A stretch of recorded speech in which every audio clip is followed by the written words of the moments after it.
मान्यवर साहेब कांशीराम जी ने इन तीनों वर्गों को SC, ST, OBC को बहुजन समाज बना दिया और बता दिया कि तुम अलग अलग कितना भी संघर्ष कर लेना कभी मुकाम हासिल नहीं कर सकते।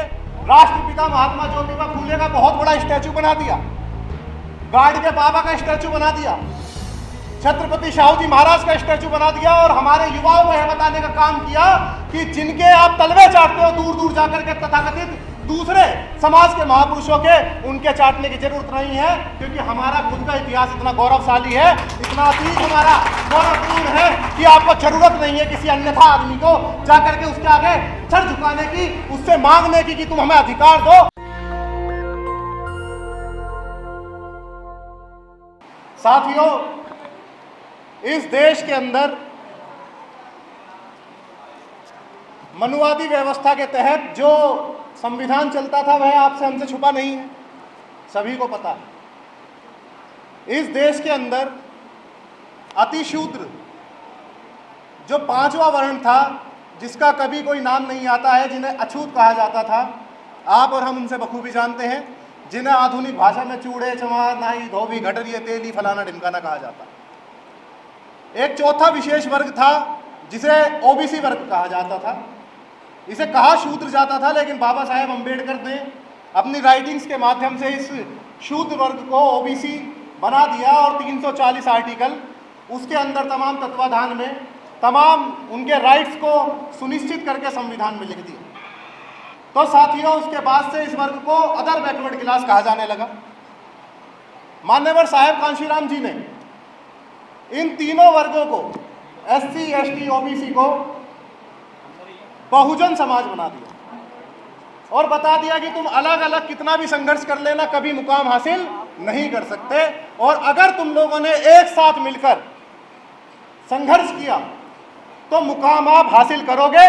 और यह परिवर्तन उत्तर प्रदेश जैसे क्षेत्र में 4 बार माननीय बहन कुमारी मायावती जी ने बहुजन तत्वाधान में यह बता दिया कि वहां कैसे Bahujan Samaj SC, ST, OBC और माइनॉरिटी और तमाम गरीब लोग मिलकर के शासन सत्ता बना सकते हैं। मैं काम पर नहीं जाऊंगा कि काम बनने के बाद बिल्कुल लखनऊ के बीचों बीच राष्ट्रपिता महात्मा ज्योतिबा फूले का बहुत बड़ा स्टैचू बना दिया, गार्ड के बाबा का स्टैचू बना दिया, छत्रपति शाहू जी महाराज का स्टैचू बना दिया और हमारे युवाओं को यह बताने का काम किया कि जिनके आप तलवे चाटते हो दूर दूर जाकर के तथाकथित दूसरे समाज के महापुरुषों के, उनके चाटने की जरूरत नहीं है, क्योंकि हमारा खुद का इतिहास इतना गौरवशाली है, इतना अतीत हमारा गौरवपूर्ण है कि आपको जरूरत नहीं है किसी अन्यथा आदमी को जाकर के उसके आगे सर झुकाने की, उससे मांगने की कि तुम हमें अधिकार दो।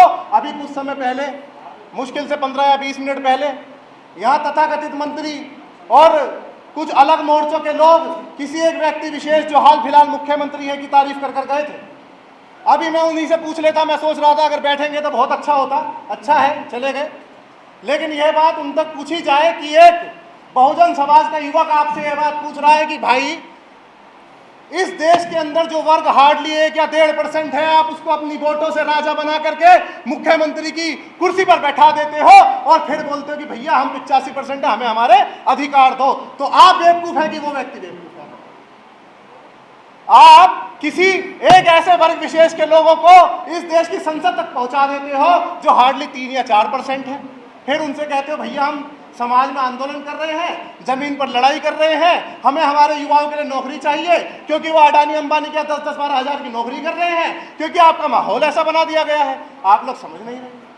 फिर उन्हीं के तथाकथित गुर्गे आकर के आपके सभाओं के अंदर और आपकी तमाम सामाजिक जो संगोष्ठी आप करवाते हैं उसके अंदर आकर के लगते हैं उनके बताने के लिए कि हमें रोटी का एक टुकड़ा फेंक करके दे दिया, और आप लोग उस पर ताली बजाते हैं। क्या मैं गलत कह रहा हूं साथियों? क्या यह बात सोच लेने की नहीं है कि तथाकथित उन्हीं की पार्टी के अभी पंजाब से 5 राज्यसभा सांसद भेजे गए, तो हम उनसे पूछे कि कितने SC हैं, कितने OBC हैं, कितने ST हैं? भाई पूछे नहीं क्या उनसे? है ना? शर्म आनी चाहिए, नहीं आनी चाहिए इन लोगों को? और इस तरीके के इनके जो गुर्गे हैं जो SC, ST, OBC समाज से आते हैं, उनसे ताल्लुक रखते हैं, तो अगर समाज इन पर जोर बनाएगा तो क्या ये घर वापसी करेंगे? नहीं करेंगे? करनी चाहिए ना इनको। तो आज नहीं तो हम करवा लेंगे, क्योंकि भविष्य केवल और केवल बहुजन समाज का है। भारत देश के अंदर हम लोग फिर दोबारा शासन सत्ता में है। साथियों, यह तो बात हो गई पुराने वक्तव्य की।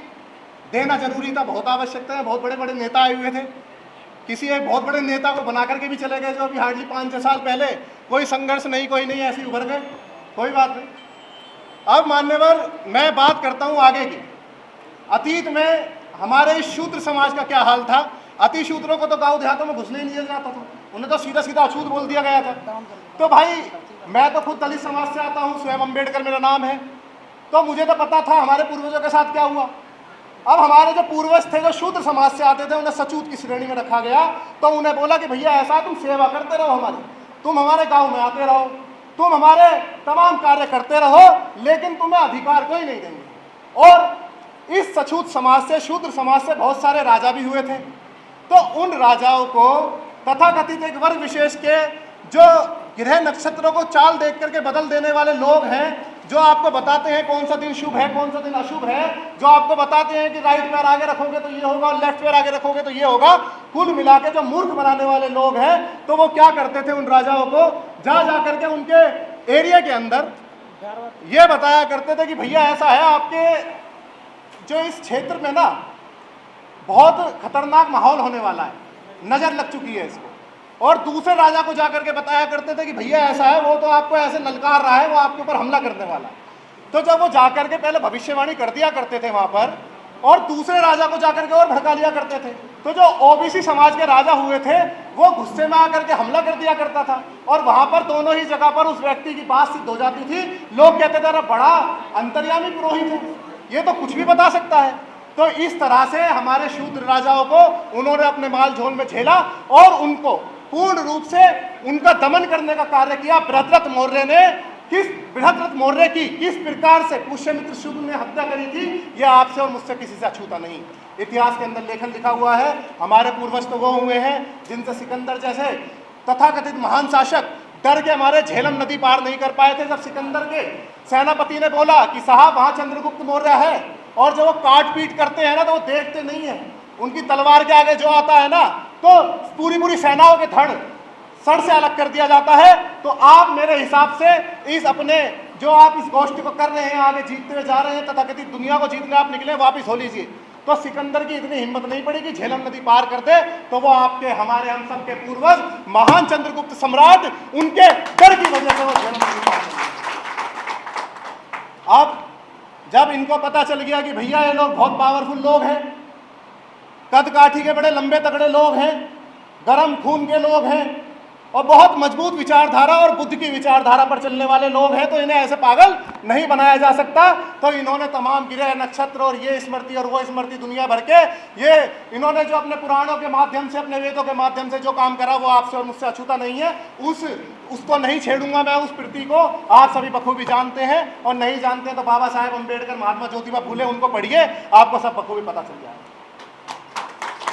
साथियों, इस वर्ग ने शूद्रों के लिए एक रूल बनाया था। बाबा साहेब अम्बेडकर जी ने अपनी किताब में इस बात को लिखा है, अपनी राइटिंग्स एंड स्पीसीज में एक बात को लिखा है कि जो शूद्रों का पहला बेटा होगा, क्योंकि पहला बेटा बहुत तगड़ा होता है, बलशाली होता है, हष्टपुष्ट होता है, तो उसको नदी में बहाने का नियम इन लोगों ने शूद्रों के ऊपर थोपा, इस ओबीसी के ऊपर थोपा। अति शूद्रों से तो कोई मतलब ही नहीं था, यह आप और हम बखूबी जानते हैं। लेकिन आज ओबीसी वर्ग, आज एससी वर्ग, आज एसटी वर्ग किसको धो रहा है, ये भी हम लोग बहुत बेखौफ आवाज में कह देना चाहता हूं कि ये लोग किसको धो रहे हैं और किसे धोना चाहिए। तो इस बात की आंखें आप लोगों को और हमें खोलनी होंगी, हमें हमारे नए जो आ रहे हैं, हमारी आने वाली पीढ़ियां, उनको बतानी होगी। बाबा साहेब अम्बेडकर आते हैं, अगर महात्मा ज्योतिबा फूले को बाबा साहेब अम्बेडकर नहीं पढ़ते तो दिशाहीन रहते कम से कम 35 सालों तक, यह बात सकते हैं।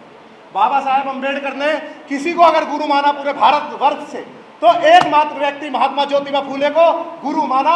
सन 1881 में महात्मा ज्योतिबा फूले इस दुनिया को अलविदा कहकर गए और बाबा साहेब अम्बेडकर इस दुनिया में आए। तो यह आप लोगों को मैं बताना चाहता हूं कि किस प्रकार से हमारे बहुजनों का जो आंदोलन है वो किस प्रकार से दिन प्रतिदिन बढ़ता जा रहा है। और जो तथाकथित लोग इस बात को कह रहे हैं कि हमारा बहुजन आंदोलन कमजोर हो गया, हमारी अपनी पार्टी बहुजन समाज पार्टी कमजोर हो गई है, तो इस बात को भूल जाए वो लोग कहने वाले। अभी कुछ दिन रुकिएगा आप लोग, इस पूरे देश के अंदर जो बड़ी क्रांति जो हम अंदर अंदर से SC ST OBC और माइनॉरिटी के लोग मिलकर कर रहे हैं, जब ये सतह पर दिखेगी तो ना ये आपसे छुपेगी ना हमसे छुपेगी। और वो तथाकथित लोग जो 5-5 राज्यसभा सांसदों को भेजते हैं, मैं अपनी माननीय बहन जी का एक बताता हूं आपको छोटा सा, कि जब माननीय बहन जी पहली बार सत्ता में आई तो OBC समाज की 79 जातियां 79 जातियां कभी उन्होंने विधानसभा और संसद का चेहरा नहीं देखा था।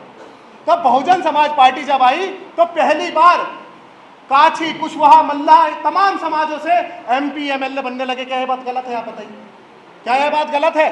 पहली बार उत्तर प्रदेश जैसे महान आंदोलन के अंदर तमाम SC ST OBC वर्ग के लोग जो हमेशा तमाम पार्टियों ने पिछलगू बना करके रखे, आप सभी जानते हैं इस बात को। इसके अलावा 2012 में जब बहुजन समाज पार्टी की सरकार नहीं रही थी तो माननीय मौर्य जी को विपक्ष का नेता बना करके उस सदन के अंदर भेजा गया और यह बताने का काम किया गया कि हम अगर SC ST OBC एक है, हम अगर एक साथ मुट्ठी बंद करके बोल पा रहे हैं तो ही हमारी ताकत है साथियों, नहीं तो अलग अलग तो हम सभी पिट रहे हैं, सभी पिट रहे हैं और पिटते रहेंगे। और साथियों, मैं इसी के साथ आपको बता देना चाहता हूं कि बहुजन समाज का जो कॉन्सेप्ट है, इस कॉन्सेप्ट को हम लोगों को बहुत गहराई से सोचना पड़ेगा, क्योंकि आज ना हमारे बच्चों के पास नौकरियां हैं, आज ना हमारे लोगों के पास सम्मान है, आज ना हमारे लोगों के पास किसी भी प्रकार का बिजनेस है, क्योंकि हर चीज़ बर्बाद करने की साजिश की गई है। क्योंकि शूद्रों का तो काम एक ही था ना कि वो सेवा करेंगे, वो सेवा करेंगे तथाकथित अपलिफ्ट वर्ग की, और जो अति शूद्रों का था उन्हें तो वापस जंगल से बाहर भेज दिया जाएगा।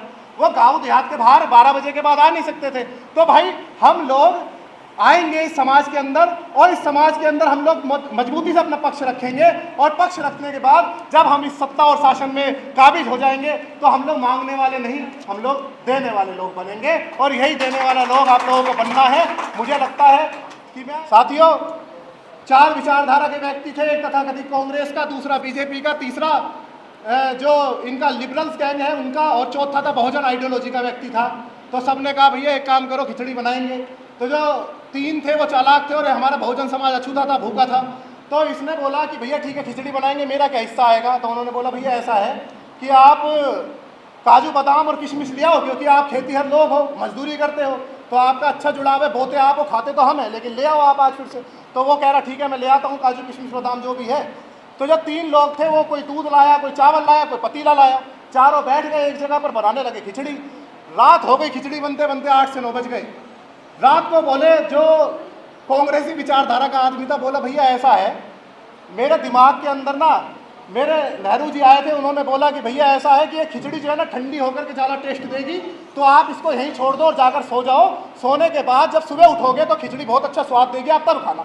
तो भाई सब इस बात पर एग्री करके, भाई सीनियर आदमी थे, मान सम्मान रखना था।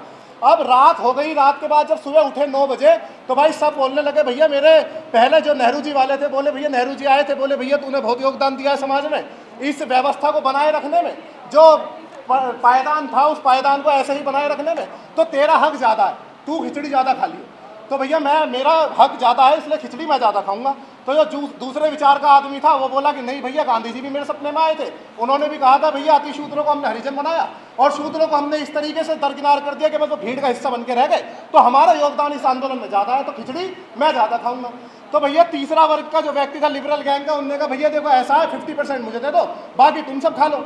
अब जो चौथे विचार का आदमी था वो बहुजन समाज का आदमी था, तो बोला भैया ऐसा है, रात को महात्मा ज्योतिबा फूले मेरे सपने में आए थे और रात को बोले अरे बहुजन तू कब से भूखा बैठा है, तू आज भी भूखा रहेगा, सुबह का इंतजार करेगा, जा जाके खिचड़ी खा ले।